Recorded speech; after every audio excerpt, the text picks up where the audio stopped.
Hello दोस्तों, नमस्कार दोस्तों। आप सभी का आज की क्लास में फिर से स्वागत है। तो हम करने वाले हैं एसएससी जीडी की प्रैक्टिस सेट।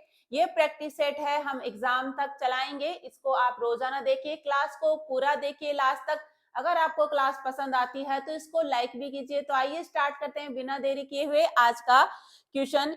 आज का क्वेश्चन है, अश्वघोष कौन है? अश्वघोष जिन्होंने बुद्ध चरित की रचना की के दरबार में रहते थे। तो अश्वघोष है, ये किन के दरबार में रहते थे? तो ये जीके का क्वेश्चन है। इसके अलावा जीके, जीएस और करंट अफेयर्स के क्वेश्चन भी हम इस सीरीज में डालते हैं। रोज की क्लास में आपको जीके, जीएस और करंट अफेयर्स के क्वेश्चन मिलेंगे और इनको हम डिटेल में एक्सप्लेन करते हैं।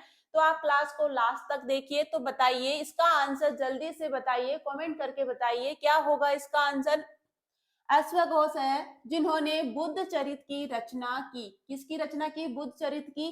किसके दरबार में रहते थे? ऑप्शन देखिए, सद, सदासकाना, वासुदेव, कनिष्क और वासुमित्र। तो किनके दरबार में रहते थे? अश्वघोष है जिन्होंने बुद्ध चरित की रचना की।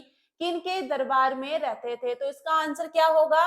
ये कनिष्क के दरबार में रहते थे। ये जीके का क्वेश्चन है, कनिष्क के दरबार में रहते थे। ये क्वेश्चन इंपोर्टेंट है, ऐसे क्वेश्चन एग्जाम में पूछे जाते हैं। ये बार बार रिपीट होने वाला क्वेश्चन है। तो देखिए, कनिष्क के शासनकाल के दौरान और कौन सी घटना है वो घटित हुई थी जिसके बारे में क्वेश्चन बन सकता है? तो देखिए, कनिष्क के शासनकाल के दौरान बौद्ध धर्म है वो महायान और हीनयान में विभाजित हो गया था। क्वेश्चन बनता है, बौद्ध धर्म जो हीनयान और महायान में विभाजित हो गया था वो किसके शासनकाल के दौरान हुआ था?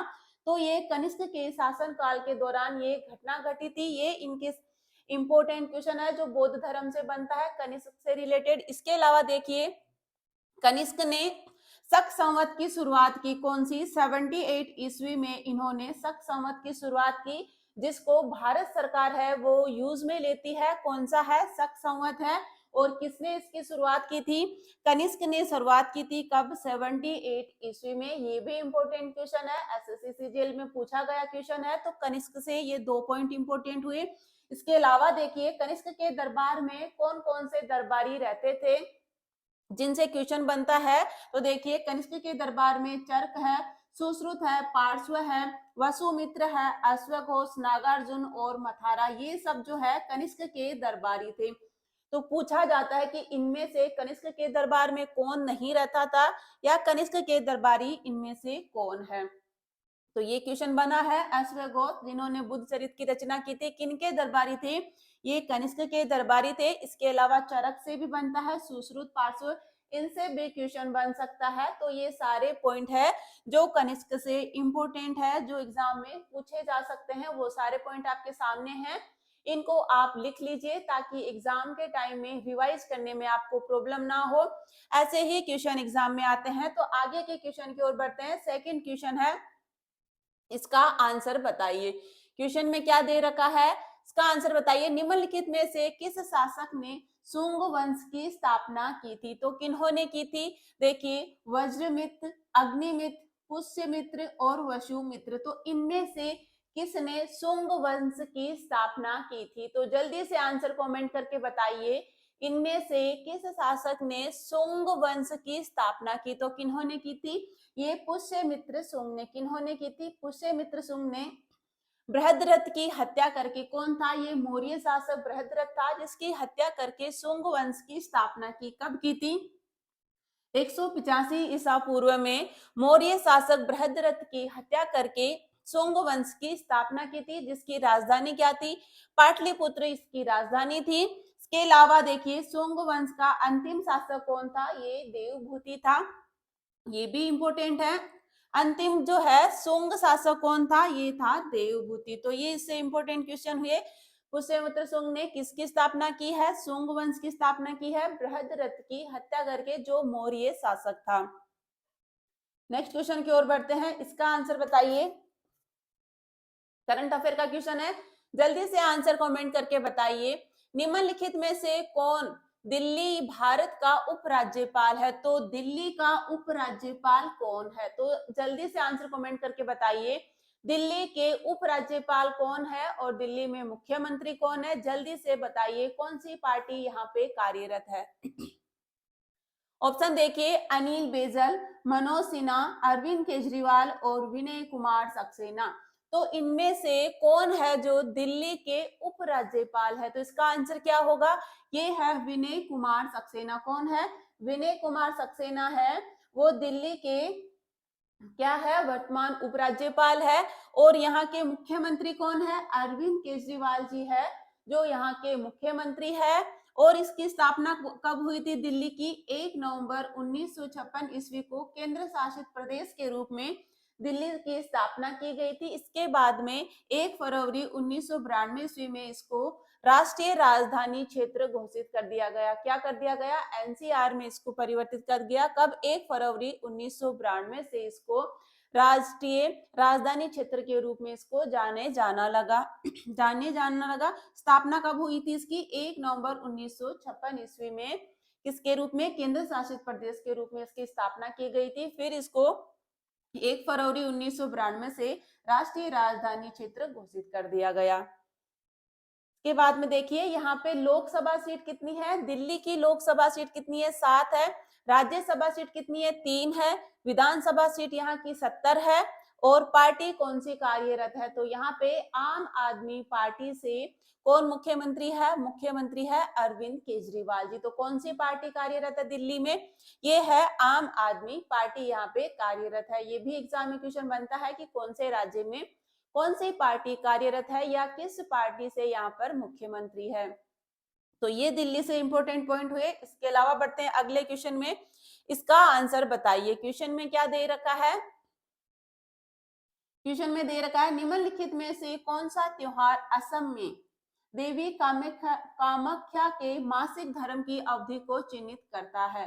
तो कामाख्या देवी है, जो कामाख्या मंदिर है, ये कौन सा मेला है? कौन सा है मेले से इसको जाना जाता है? तो देखिए, कौन सा त्योहार है जो असम में देवी कामाख्या के मासिक धर्म की अवधि को चिन्हित करता है? तो कामाख्या मंदिर जिसको बोलते हैं वो कहाँ पर है? ये असम में है। और कौन सा त्योहार इसको चिन्हित करता है? तो देखिए ऑप्शन में, अम्बुबाची मेला, महोत्सव उत्सव, वांगला उत्सव या चापचारकूट उत्सव। तो कौन सा त्योहार है या कौन सा ऐसा है त्योहार जो इसको चिन्हित करता है? किसको? देवी कामाख्या के मासिक धर्म को ये चिन्हित करता है। कौन सा है?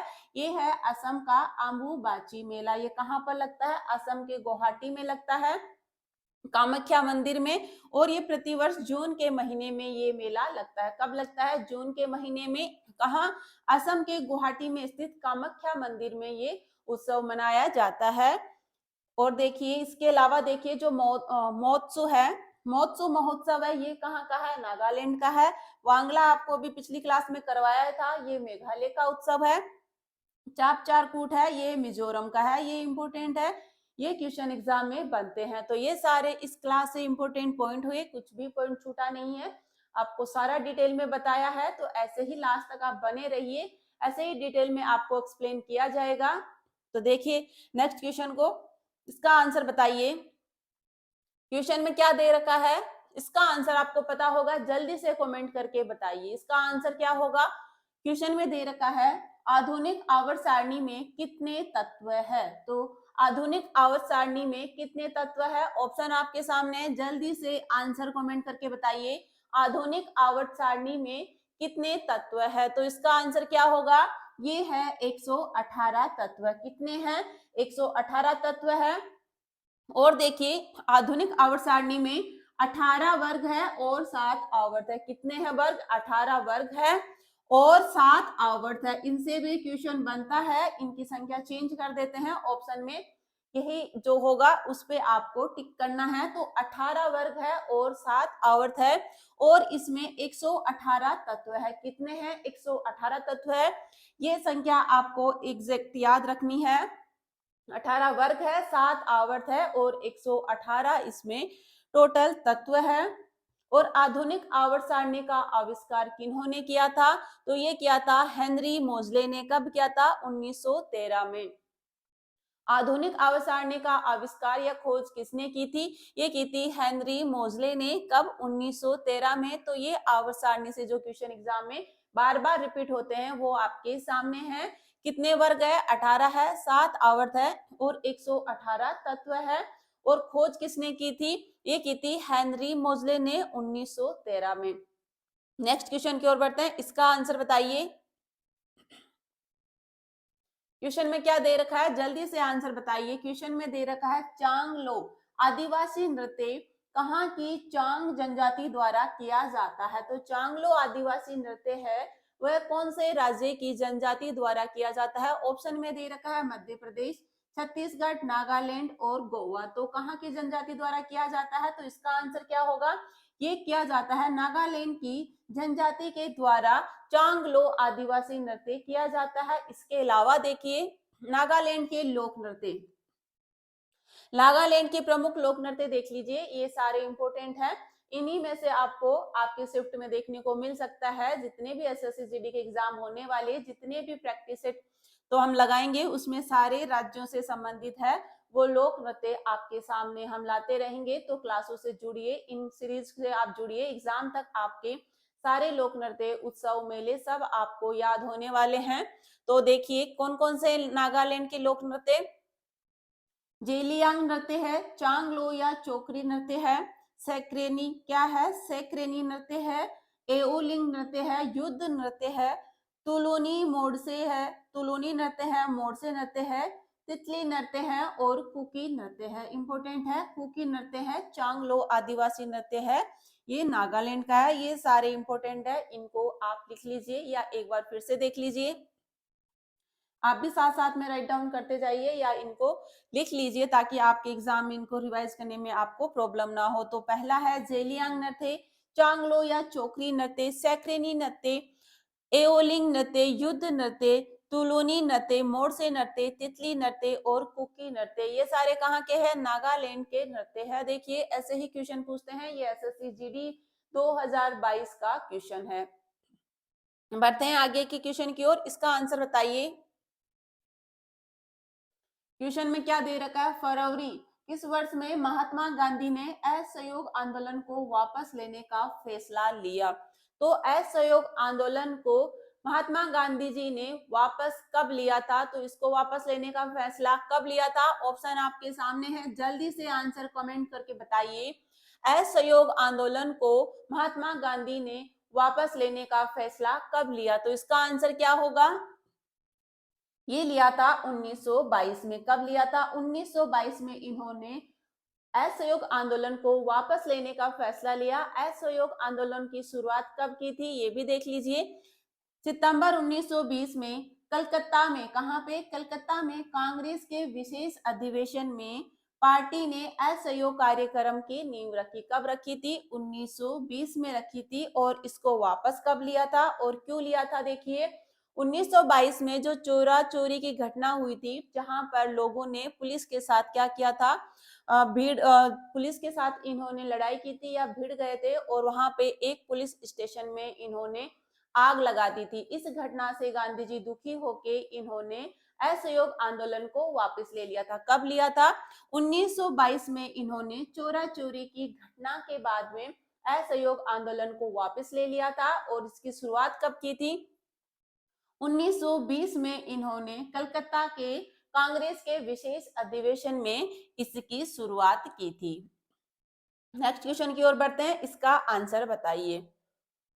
क्वेश्चन देखिए, अच्छे से पढ़िए और इसका आंसर बताइए। क्वेश्चन में है, भारत में औपनिवेशिक शासन के दौरान कृषि में ठहराव को किसके द्वारा स्थायी रूप से समाप्त कर दिया गया? किसको? कृषि में ठहराव को किसके दौरान? भारत में औपनिवेशिक शासन के दौरान कृषि में ठहराव को किसके द्वारा स्थायी रूप से समाप्त कर दिया गया? तो किसमें है? कृषि में ठहराव है, इसको किसके द्वारा स्थायी रूप से समाप्त किया है? तो देखिए ऑप्शन में, औद्योगिक लाइसेंसिंग के द्वारा, हरित क्रांति के द्वारा, पुरानी फसल तकनीक के द्वारा या ऋण सुविधा के द्वारा। तो कृषि में जो ठहराव हुआ था उसको किसके द्वारा समाप्त किया था? ये किया था हरित क्रांति के द्वारा। किसके द्वारा? हरित क्रांति के द्वारा। किसको किया था? कृषि में ठहराव को इन्होंने समाप्त किया था। और हरित क्रांति के जनक है वो किनको माना जाता है? ये माना जाता है नॉर्मन बोरलॉ को। किनको माना जाता है हरित क्रांति का जनक? ये इंपोर्टेंट है। हरित क्रांति से अगर क्वेश्चन बनते हैं, बेसिक क्वेश्चन तो यही है। हरित क्रांति के जनक है नॉर्मन बोरलॉग, और भारत में हरित क्रांति के जनक है वो किनको माना जाता है? ये माना जाता है डॉक्टर एम.एस. स्वामीनाथन को। किनको? एम.एस. स्वामीनाथन को भारत में हरित क्रांति का जनक माना जाता है। भारत में हरित क्रांति की शुरुआत कब हुई थी ये भी पता होना चाहिए, एग्जाम में क्वेश्चन बनता है या बन सकता है। तो ये हुई थी 1968 में। भारत में हरित क्रांति की शुरुआत 1968 में हुई थी, और भारत में हरित क्रांति के जनक है ये है डॉक्टर एम.एस. स्वामीनाथन को माना जाता है, और विश्व में हरित क्रांति के जनक है ये नॉर्मन बोरलॉग को माना जाता है। ये इससे इंपॉर्टेंट क्वेश्चन पॉइंट हुए जो आपके एग्जाम में आ सकते हैं। इसका आंसर बताइए। क्वेश्चन देखिए, अनुसूचियों से संबंधित क्वेश्चन है, तो इसका आंसर बताइए। भारत के संविधान की कौन सी अनुसूची संघ, राज्य और संवर्ती सूचियों से संबंधित है? तो इनमें से कौन सी अनुसूची है जो संघ, राज्य और संवर्ती सूचियों से संबंधित है? आंसर क्या होगा इसका? ऑप्शन है 7वीं अनुसूची, 11वीं अनुसूची, 9वीं अनुसूची और 12वीं अनुसूची। तो कौन सी अनुसूची है जो संघ, राज्य और संवर्ती सूचियों से संबंधित है? तो इसका आंसर क्या होगा? ये है 7वीं अनुसूची। कौन सी है? 7वीं अनुसूची है। इसके अलावा देखिए जो ऑप्शन में है 9वीं अनुसूची है वो किससे संबंधित है? ये है भूमि सुधार से संबंधित। ये भी पूछ सकते हैं 9वीं अनुसूची है वो किससे संबंधित है? भूमि सुधार से संबंधित है। उल्टा भी पूछा जा सकता है कि भूमि सुधार से संबंधित कौन सी अनुसूची है? तो ये है 9वीं अनुसूची। इसके अलावा देखिए 11वीं अनुसूची ये किससे संबंधित है? ये है पंचायतों के अधिकार और शक्ति से संबंधित। तो पंचायतों से संबंधित कौन सी अनुसूची है? ये है 11वीं अनुसूची। इसके अलावा 12वीं अनुसूची है, ये किससे संबंधित है? ये है नगर पालिकाओं और उनकी शक्ति और अधिकार से संबंधित है। तो नगर पालिकाओं से संबंधित कौन सी है? 12वीं अनुसूची है। और पंचायतों के अधिकार से संबंधित है 11वीं है। 9वीं है जो भूमि सुधार से संबंधित है। ये इस क्वेश्चन के इंपॉर्टेंट पॉइंट थे जिनको हमने डिटेल में देख लिया है। ऐसे ही क्वेश्चन आपको एग्जाम में देखने को मिलेगा, तो इस सीरीज से जुड़िए। आपके एग्जाम तक आपको सारे जो है अनुसूचियां, अनुच्छेद सब कवर करवा दिए जाएंगे। ऐसे ही हम एक एक क्वेश्चन रोज आपके सामने लाते रहेंगे। इसका आंसर बताइए। क्वेश्चन में दे रखा है किस दिन को शुरू की गई थी? स्टार्टअप इंडिया पहल ने उद्यमियों को समर्थन देने के उद्देश्य से कई कार्यक्रम शुरू किए। तो कौन सी है? स्टार्टअप इंडिया पहल है। इसको कब शुरू किया गया था? इसका आंसर क्या होगा? पूछा जाता है जो भारत की जो योजनाएं हैं या राज्य सरकार की जितनी भी योजनाएं हैं ये एग्जाम में पूछी जाती है। इनकी अलग से क्लास बना के अपलोड की हुई है, आप देख सकते हो। भारत सरकार की जितनी भी योजनाएं हैं, केंद्र सरकार की जितनी भी योजनाएं हैं, अलग से वीडियो है, और राज्य सरकार की जितनी भी योजनाएं उन पे भी है, तो उनके बारे में आपको डिटेल में देखने को वहां मिलेगा। तो इसका आंसर बताइए। स्टार्टअप इंडिया पहल ने उद्यमियों को समर्थन देने के उद्देश्य से कई कार्यक्रम शुरू किए। तो इसकी शुरुआत कब की गई थी? स्टार्टअप इंडिया पहल की शुरुआत है वो कब की गई थी? तो इसका आंसर क्या होगा? ये की गई थी 16 जनवरी 2016 को। कब की गई थी? 16 जनवरी 2016 को। तो भारत सरकार की एक महत्वपूर्ण पहल है। किसकी है ये? भारत सरकार की ये पहल है। और इसका उद्घाटन किन्होंने किया था? ये किया था पूर्व वित्त मंत्री कौन थे? अरुण जेटली जी ने इसका उद्घाटन किया था। इस क्वेश्चन का आंसर बताइए। इसका आंसर क्या होगा? एल्किन्स के सामान्य सूत्र को पहचानिए। तो इनमें से एल्किन्स का है वो सूत्र कौन सा है? अणु सूत्र कौन सा है एल्किन्स का? इसका आंसर क्या होगा? जल्दी से आंसर बताइए। इसका क्या होगा? ये है CnH2n। कौन सा है? ये है CnH2n जो है इसका अणुसूत्र है। इसके अलावा देखिए जो भी तीनों है इनके देखिए एल्केन का अणुसूत्र भी आ सकता है एग्जाम में, तो इसका अणुसूत्र भी देख लीजिए। एल्केन का अणुसूत्र होता है CnH2n+2 होता है। एल्कीन का अणुसूत्र होता है CnH2n होता है, और एल्काइन का अणुसूत्र होता है ये होता है CnH2n-2। ये देख लीजिए तीनों अणुसूत्र इंपोर्टेंट है। ये अगर पूछा है तो ये दोनों भी पूछा जा सकता है, तो आपको तीनों के अणुसूत्र याद रखने हैं। इसके अलावा देखिए इससे एल्केन्स है, ये असंतृप्त हाइड्रोकार्बन होते हैं। ये एक कार्बन से, इनमें सिंगल बॉन्ड होता है कार्बन हाइड्रोजन के बीच में, तो ये संतृप्त हाइड्रोकार्बन हुआ एल्केन। और जबकि एल्कीन और एल्काइन है, ये असंतृप्त हाइड्रोकार्बन होते हैं। इसमें कार्बन हाइड्रोजन, इसमें कार्बन कार्बन के बीच में डबल बॉन्ड या ट्रिपल बॉन्ड भी हो सकता है। तो ये हुए असंतृप्त हाइड्रोकार्बन कौन कौन से, एल्कीन और एल्काइन जो है असंतृप्त हाइड्रोकार्बन है, और जो ये एल्केन है ये संतृप्त हाइड्रोकार्बन है। तो ये इंपॉर्टेंट पॉइंट हुआ इस क्वेश्चन से। सारे पॉइंट इंपॉर्टेंट है, ऐसे ही क्वेश्चन आपके एग्जाम में बनेंगे, तो आपको इनको अच्छे से याद करना है। जितने भी क्वेश्चन है इनको आपको अच्छे से लिखना है, अच्छे से नोट्स बनाना है। ऐसे ही क्वेश्चन आपके एग्जाम में आएंगे, इनमें से कोई सा भी पॉइंट आपको छूटना नहीं चाहिए। तो नेक्स्ट क्वेश्चन की ओर बढ़ते हैं। इसका आंसर बताइए। इसका तो आंसर आप सबको आता होगा, जल्दी से आंसर कमेंट करके बताइए। क्वेश्चन नंबर 12 का आंसर जल्दी से बताइए। भारत है वो किस गोलार्ध में उपस्थित है? तो भारत है वह कौन से गोलार्ध में है? तो इसका आंसर क्या होगा, ये है उत्तरी गोलार्ध में। किस में है? भारत किस गोलार्ध में है? ये उत्तरी गोलार्ध में है। तो इसकी स्थिति देख लीजिए, भारत की जो मुख्य भूमि है इसकी स्थिति देख लीजिए, 8 डिग्री 4 मिनट और 37 डिग्री 6 मिनट उत्तरी अक्षांश में। कहां तक है ये? 8 डिग्री 4 मिनट से 37 डिग्री 6 मिनट उत्तरी अक्षांश में है, और 68 डिग्री 7 मिनट से 97 डिग्री 25 मिनट ये पूर्वी देशांतर के बीच में स्थित है। तो ये इसकी स्थिति हो गई कहाँ पे? उत्तरी गोलार्ध में। आपको ये पॉइंट याद रखना है। इसके अलावा नेक्स्ट क्वेश्चन की ओर बढ़ते हैं। इसका आंसर बताइए, क्या होगा इसका आंसर? ऐसा क्वेश्चन भी एग्जाम में बन सकता है, तो आंसर जल्दी से बताइए। भारत है वो एशिया के किस भाग में स्थित है? भारत की एशिया में वो किस भाग में स्थिति है? कहां पर है ये एशिया में? देखिए उत्तरी एशिया में है, दक्षिणी एशिया में है, पूर्वी एशिया में है, या पश्चिमी एशिया में है? तो भारत है वो एशिया के किस भाग में स्थित है? तो ये है, कहां पर है ये दक्षिणी एशिया में स्थित है। कहां पर स्थित है? दक्षिण एशिया में स्थित है। इसका आंसर बताइए। क्वेश्चन देखिए और आंसर बताइए।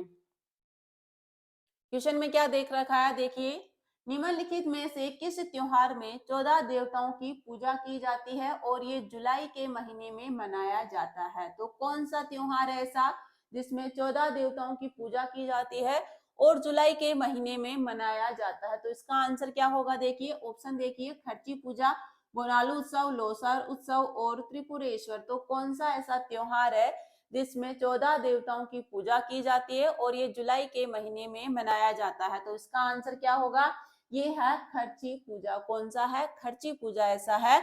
ये त्रिपुरा का महोत्सव है। इसके अलावा देखिए त्रिपुरा के और कौन कौन से महोत्सव है, कहाँ मनाया जाता है खर्ची पूजा? ये त्रिपुरा का एक उत्सव है। इसके अलावा देखिए त्रिपुरा में और कौन कौन से महोत्सव मनाए जाते हैं, ये है गरिया पूजा, पिलक महोत्सव, नीरमहल महोत्सव, पौष संक्रांति मेला, अशोका अष्टमी। कौन सा है? अशोका अष्टमी है। ये त्रिपुरा के महोत्सव है। कहाँ के है? त्रिपुरा राज्य के ये इंपोर्टेंट महोत्सव है। ये क्वेश्चन एग्जाम में पूछे गए थे लास्ट ईयर में। ये प्रीवियस ईयर के क्वेश्चन है। तो आपको जितने भी राज्यों के महोत्सव है, नृत्य है, लोक नृत्य है, शास्त्रीय नृत्य है, उनके नर्तक कौन कौन है, नर्तकी कौन कौन है, सब आपको डिटेल में याद होना चाहिए। तो इसका आंसर ये हुआ खर्ची पूजा। कहाँ का है? त्रिपुरा राज्य का है। इसके अलावा त्रिपुरा में कौन कौन से होते हैं महोत्सव? गरिया पूजा यहाँ की है, पिलक महोत्सव है, नीर महल महोत्सव है, पौष संक्रांति मेला है और अशोका अष्टमी महोत्सव है। ये सारे त्रिपुरा में मनाए जाने वाले महोत्सव है। नेक्स्ट क्वेश्चन की ओर बढ़ते हैं। इसका आंसर बताइए, क्या होगा इसका आंसर? इंपोर्टेंट क्वेश्चन है ये जो है, जल्दी जल्दी से इसका आंसर कमेंट करके बताइए। इसका आंसर क्या होगा? इंपोर्टेंट क्वेश्चन है। क्या है? भारतीय प्रतिभूति और विनियम बोर्ड कौन सा है? सेबी की पहली महिला प्रमुख कौन बनी है?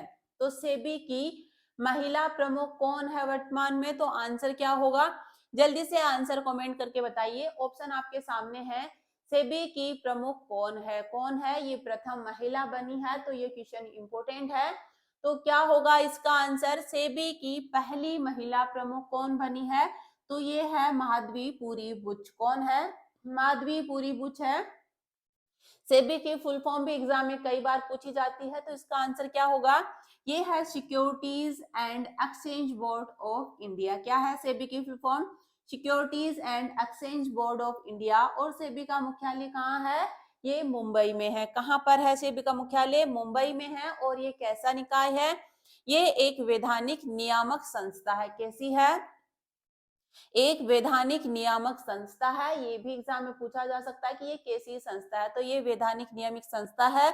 और क्या करता है ये है भारतीय स्टॉक एक्सचेंजों और वित्तीय बाजारों को नियंत्रित करता है। क्या करता है? भारतीय स्टॉक एक्सचेंज है और जितने भी वित्तीय बाजार है इनको ये नियंत्रित करता है। तो ये आज की हमारी क्लास हुई। आपको ये क्लास कैसी लगी कमेंट करके जरूर बताइए। क्लास पसंद आई हो तो इसको लाइक भी कीजिए, अपने दोस्तों में भी शेयर कीजिए और मिलते हैं कल की क्लास में। तब तक के लिए बाय बाय। क्लासों से जुड़िए और इसको लाइक भी कीजिए।